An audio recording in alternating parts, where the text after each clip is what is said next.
Ladies and gentlemen, welcome to Wonder Bear HD's new type of video thing that I'm going to try out for you because it's a special day. You may have noticed that it's May 4th, which Star Wars nerds consider a holiday. I was a Star Wars nerd once, a long time ago in a galaxy far away. But the community has kind of ruined Star Wars for me. But that doesn't mean I don't still have opinions. So I figured a good idea for today's little video would be to rank every Star Wars movie and TV show there's ever been in a very definitive order. Why am I doing this to myself? Was, like I said, the community for Star Wars. Some of the fans are a little much, but some of the fans are amazing. So I'm hoping that my tier list, whether good or bad, will intrigue some people. Ooh, we got a little blading. Hope that didn't cut through my new music loop. If you guys are digging the music loop, let me know. I'm taking a big sippy first of all, as I remembered my water today. But I think for videos like this where I'm ranking something or doing something that isn't a game with its own audio, I'm gonna throw some just background noise. I believe I said it properly, so it should be quieter than me, so this sick guitar riff shouldn't be bugging you that much. Hopefully it's adding a vibe. But speaking of vibe, we kind of just gotta get into it. So let's get the ball rolling with This Is a New Hope, based on the poster. Yeah, that's another thing, guys. I don't actually know Star Wars all that well. Like, it took me a minute, but I'm pretty sure this is A New Hope. Because that's Empire, obviously. And that's Return. Yeah, so it's gotta be New Hope. Okay, so New Hope, I mean, it's the first Star Wars movie. It's real good. It's got everything you want in a Star Wars movie. It's got a Death Star type deal exploding. It's got a cool bad guy, a plucky young upstart hero, the classic heroes we're used to. I would be wrong if I gave the OG Star Wars film anything lower than an A. So we're gonna give that one an A.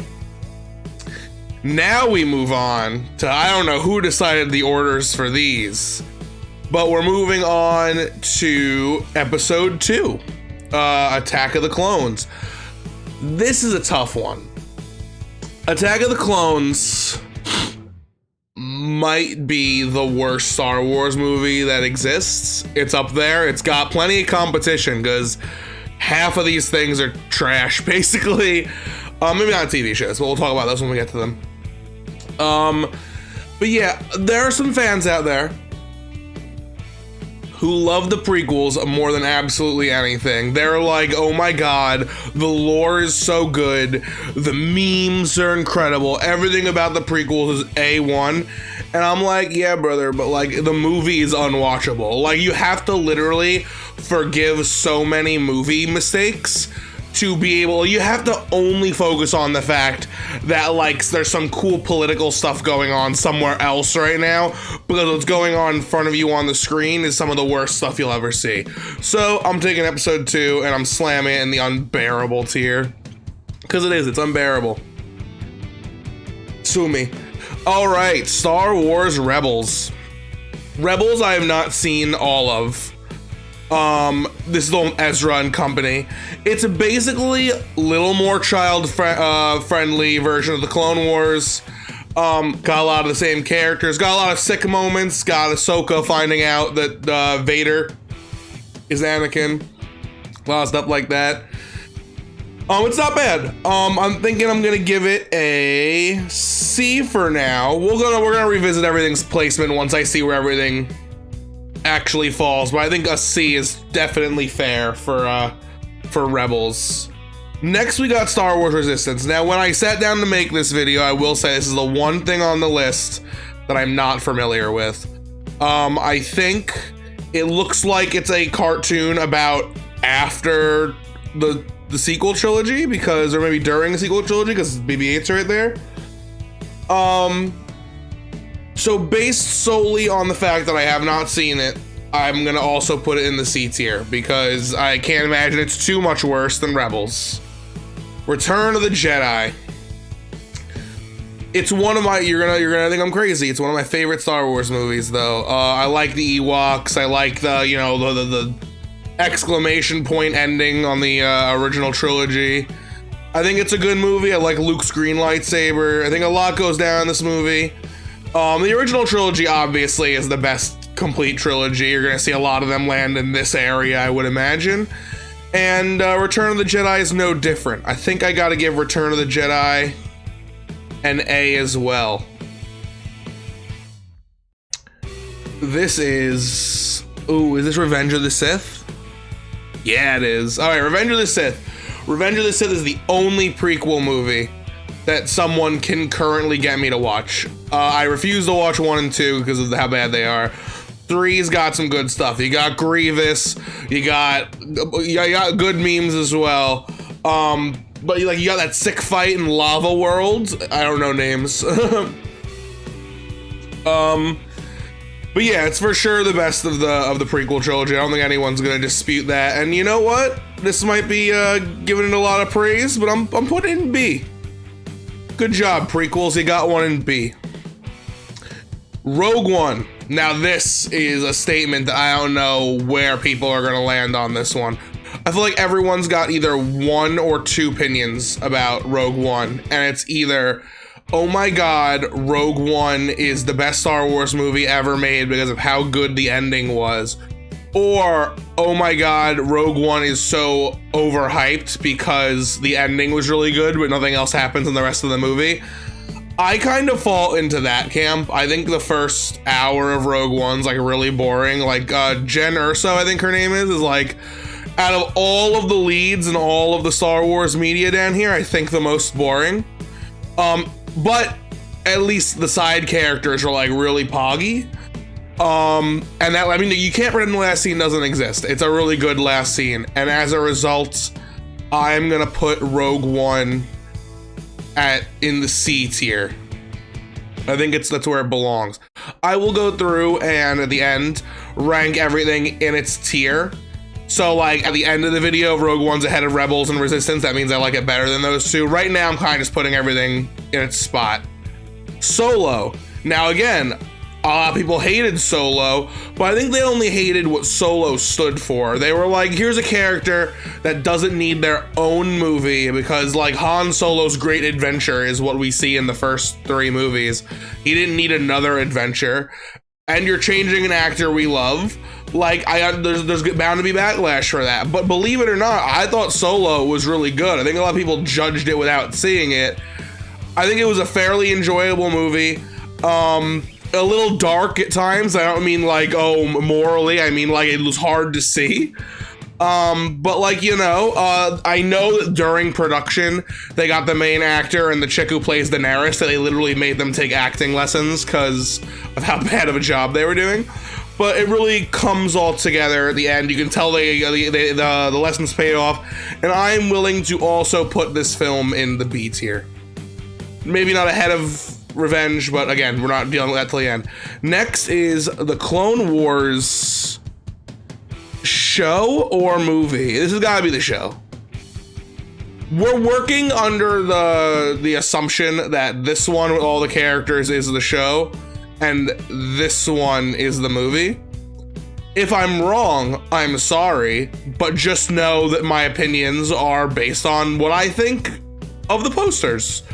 So if this happens to be the one for the movie, I'm talking about like it's the show, so deal with it. I don't think anyone's gonna argue the Clone Wars is incredible. Bam. You know what? Bam.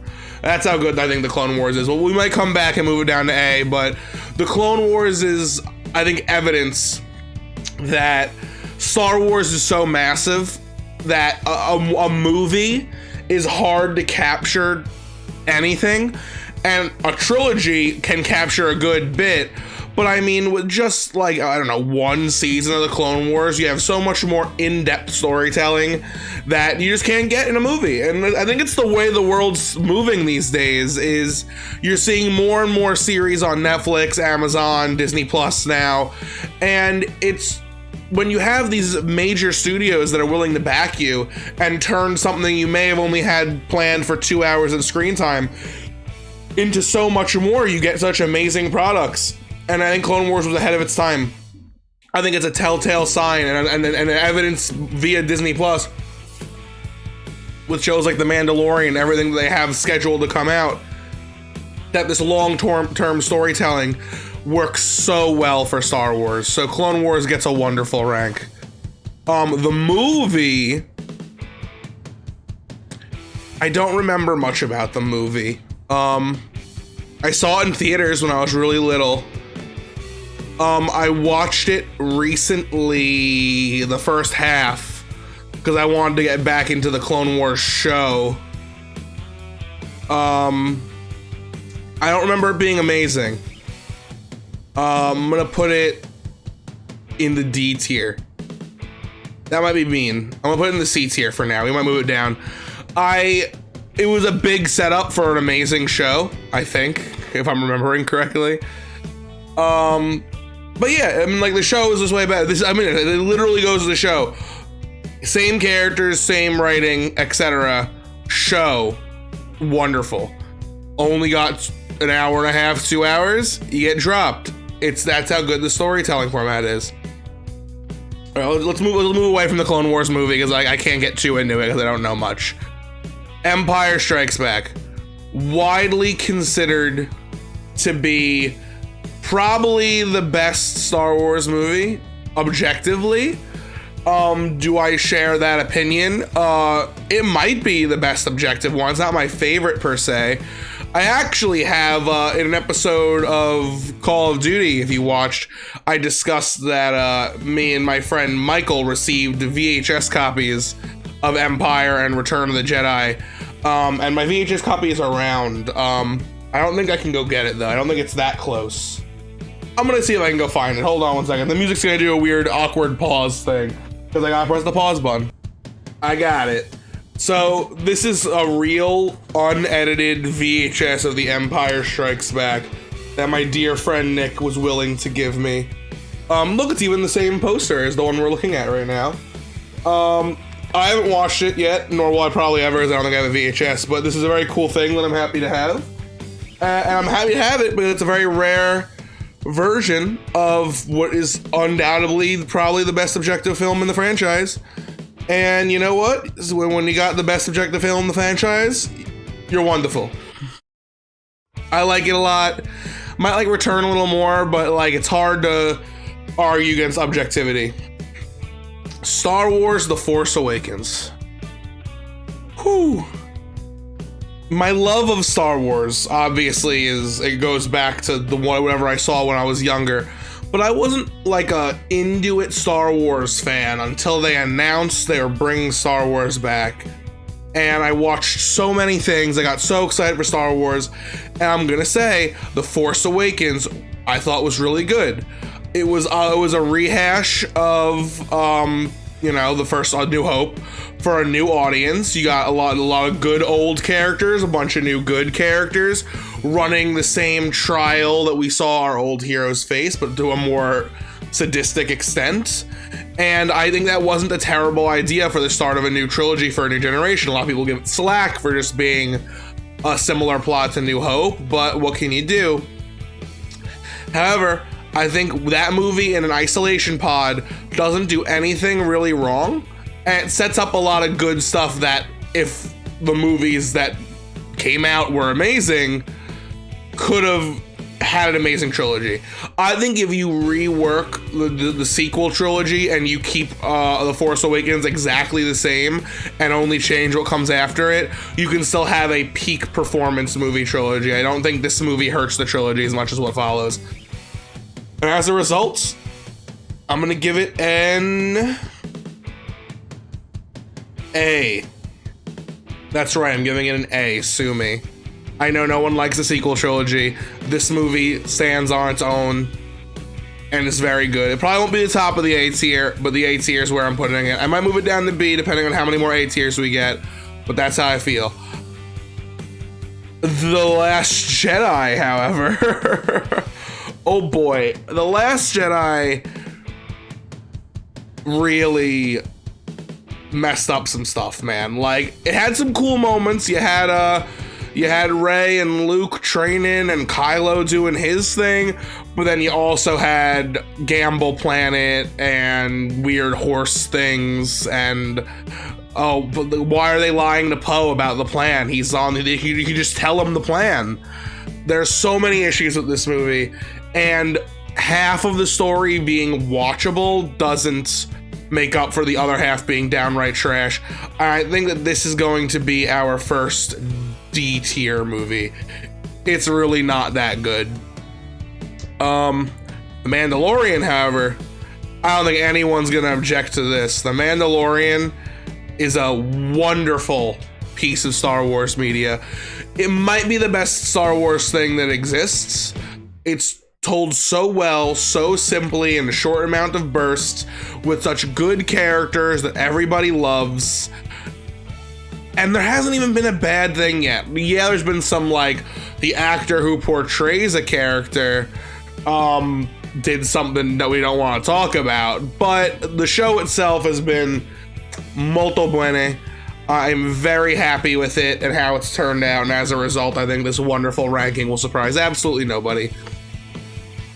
Episode 1. You knew it was coming, man. Episode 1 is another example of half a story is pretty good and the other half is really hard to watch, except the half that we consider being good in episode 1 is actually just a fight. It's a really cool fight with Darth Maul that we then explain, like someone will say, oh, that whole half of the movie is good because Qui-Gon, Obi-Wan have to like build up the fighting Darth Maul, but it's not. It's like that movie's got such a slow start. It's very, very bad. It's very, very bad. And we only got one movie left, and it is Ryze Skywalker. Ryze Skywalker is not good by any stretch of the imagination. The issue with Ryze Skywalker is they spend 30 minutes at light speed trying to fix every issue people had with The Last Jedi. They immediately go, oh, you didn't like that Rey's parents were nobody? Actually, it's different. You didn't like Snoke and what we chose to do with him and the direction we're going with Kylo? We're just gonna bring the Emperor back. Who cares? Yeah, it was such a breakneck pace. The movie is literally like, we're gonna go look for a thing to look for a thing. The story is so bland. They cut out a lot of stuff, I've been told. I know J.J. Abrams had a cut that was like 3 hours, and he was like, can't be any less than this. You need all this stuff for this movie to make any sense. And they were like, you got it. 2 hours. And like, I feel for the movie. I feel really bad for J.J. Abrams. They should have, and honestly, believe it or not, it's not really slack to Rian Johnson. They should have chosen one director to make all 3 of these movies, but instead they chose 3 different directors and said they were each going to get their own thing to do. And then because of how much backlash there was for The Last Jedi, this movie just got kind of thrusted back on J.J. Abrams because people liked The Force Awakens, and that entire situation is so apparent in the film. So I think I've got to give this an unbearable. I didn't want to. It felt dirty, but I did it. So these are the rankings where they're probably going to stay, but let's go through each one and put them in order. Episode 2 is absolutely the worst Star Wars movie, and I will never hear anything opposite. It's literally hard to watch. The big climactic battle has like someone who's supposed to be a cool bad guy literally on the poster. Look, there's Jango Fett. He lands and dies. It's awful. Episode 1 not far behind though. These 2 movies I consider to be like the worst of the worst. This is probably where I'm gonna, I could make the rankings look nicer by bumping one of these up or bumping some stuff down. I'm not worried about how it looks. I'm worried about how it feels. And even though I'd love to give The Last Jedi a bump up and say it was a little better than unbearable, it really wasn't. It's not good. The D tier is just The Last Jedi. I think it's gonna stay that way, believe it or not. I feel like it would be a sin to call Clone Wars that bad. Resistance, again, I don't know about, so I'm gonna do this. Rebels is fine. And Rogue One, again, it's a bad start, but a really good last act. I think I'm gonna hit this. as my ranking order for the C rank. Yeah, I agree with this. I think I'm not moving anything up or down. I think it's the most crowded tier, but I think calling all these like right in the middle, like those are pretty good. I think that's what they are. Solo, and that is Revenge of the Sith. I mean, that's a switch right there. Solo is pretty good, but Revenge of the Sith is like actually the only good prequel movie. It's got a lot of good stuff in it, and I have no qualms having that be the order. Sorry, Solo, you're getting a little bit of a dunk there, but that's just what happens. Moving on, we got Return of the Jedi, A New Hope, and The Force Awakens. This is where it gets tough, because these two movies are very similar, but you got updated special effects that look better, but you got a little bit more likable characters over here. And then this is the climax of the original trilogy. So comparing these two is not hard, but it really comes down to like, where do you think your climax is more important than your beginning? And I think the truest order that I can do this in is exactly the way it is. I think that I love Return of the Jedi. It's probably my personal favorite Star Wars movie. And I think it's a really good ending for the original trilogy. And the original trilogy start is great. A little boring. Just a little boring. Probably not as exciting as they make a Force Awakens. But I mean, this is where Star Wars started. You can't really give it a lower than... You can't put it outside... You can't put the beginning of Star Wars outside the top 5. So, Force Awakens, you were close, but this is this, and now the wonderful tier. This is absolutely impossible, really, for me, because we've got what is objectively the best Star Wars film in the franchise. No one can argue that. That's just what it is. Then you've got Clone Wars, probably the best series in the franchise, but it's done and we know that it ended well and everything about it was fine. And then you got The Mandalorian, which is the current best thing Star Wars has, but it's still in its infancy. So like, how can you really rate it? So I think what I'm gonna do here, all right, you're gonna call me crazy, but here we go. I'm moving the Clone Wars behind Empire, and then I'm moving Mandalorian to the front. I'm calling it now.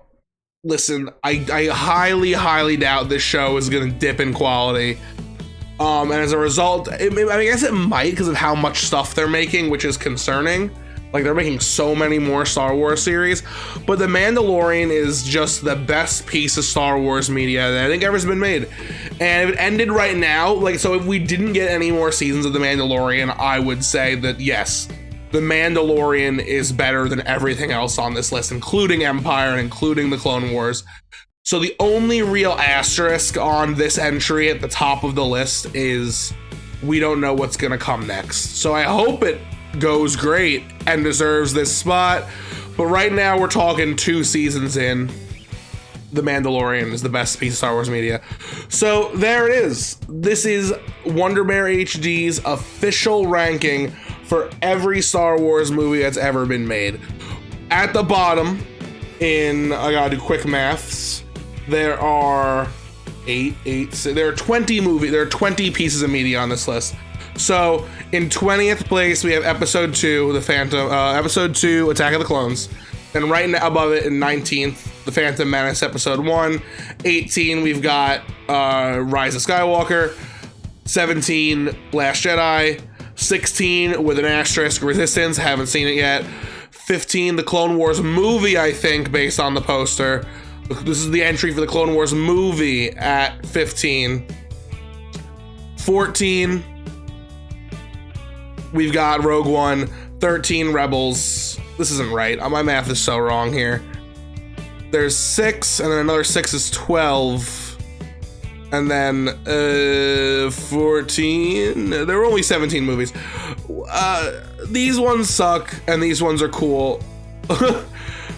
So, last place, blah, blah, blah. Top 10 starts here. So, Rebels is 10. First one in the top 10. Followed by Solo at number 9. Revenge of the Sith at number 8. Force Awakens. No, I can't count, bro. This is where the top... I'm falling apart. 10, Rogue One. 9, Rebels. 8, Solo. 7, Revenge of the Sith, 6, The Force Awakens. There we go. That math is 100% right. And now our top 5 Star Wars pieces of media are A New Hope, the first Star Wars film that started it all.